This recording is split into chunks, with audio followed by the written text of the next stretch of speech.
Good morning, St. John's. Today's Good Friday, and I wanted to reflect for a moment on this word, good. When you think about the sufferings of Christ and the Passion Week, it's sometimes odd to think of us calling it Good Friday, maybe Sad Friday, as it's sometimes referred to in certain cultures, or maybe the day of Christ's suffering as it's known in certain parts of Asia, or Long Friday as the Scandinavians refer to it because of the long drawn out nature of the Passion, or maybe Holy Friday in Latin America.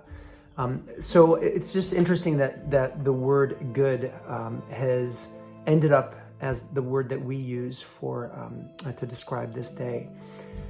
There's three understandings or explanations for this word good. One might be that the word good in Old English actually is very closely related to the word holy.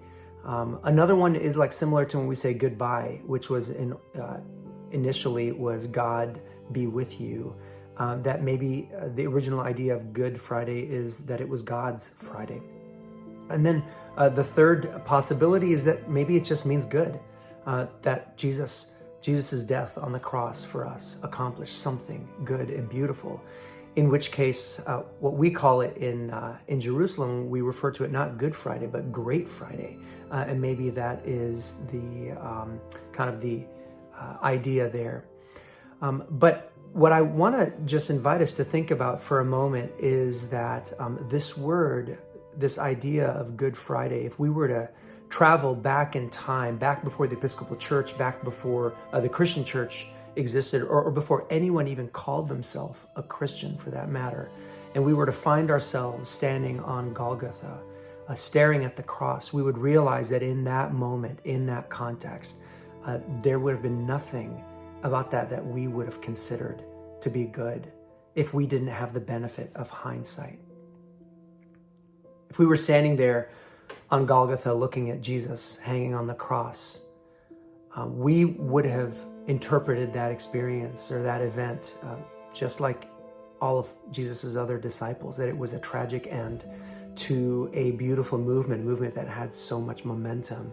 We would have seen it as a political death, that Jesus rocked the boat just a little bit too much with all his talk on love and the ways that he condemned spiritual pretense, the way he would not hold back on his own convictions just so that he could keep the peace. No, Jesus was very committed to his message about the kingdom of God. He was committed to equality and to justice and to speaking out about these things, even in the face of very powerful people who were benefiting from the status quo. And so we would have seen Jesus's death as a really unjust and yet understandable outcome for the way that Jesus led his life. And if we on that day, standing and looking at the cross 2,000 years ago, if we had called it Good Friday at that point, we would have probably been numbered among those who were really glad to see Jesus die. And so we would have never even considered it to be Good Friday. It would have been truly a sad, a tragic experience, a very traumatic one. But of course, the reason that we call it Good Friday, the reason that we see goodness in it, isn't because of what happened that day historically, but because of the ability to look back on the events of that day through the lens of the resurrection. So it was the resurrection that actually shifted our understanding and our paradigm around Friday when Jesus was crucified.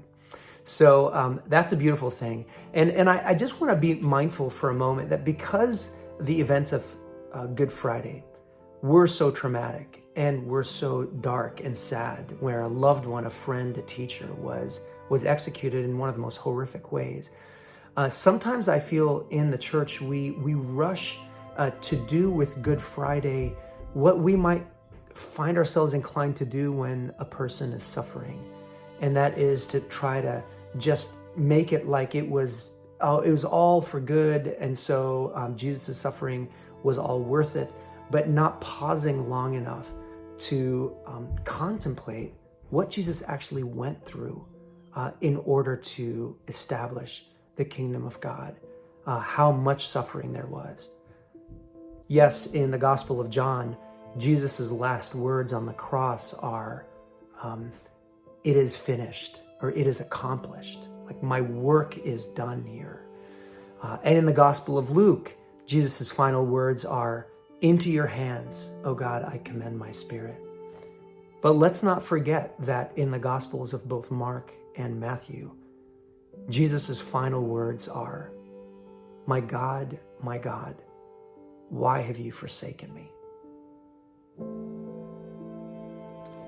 When we feel this same sentiment in our lives, and maybe you have, God, why have you forsaken me? And we come in contact with people who, in our circles, or people who learn of the grief that we're going through.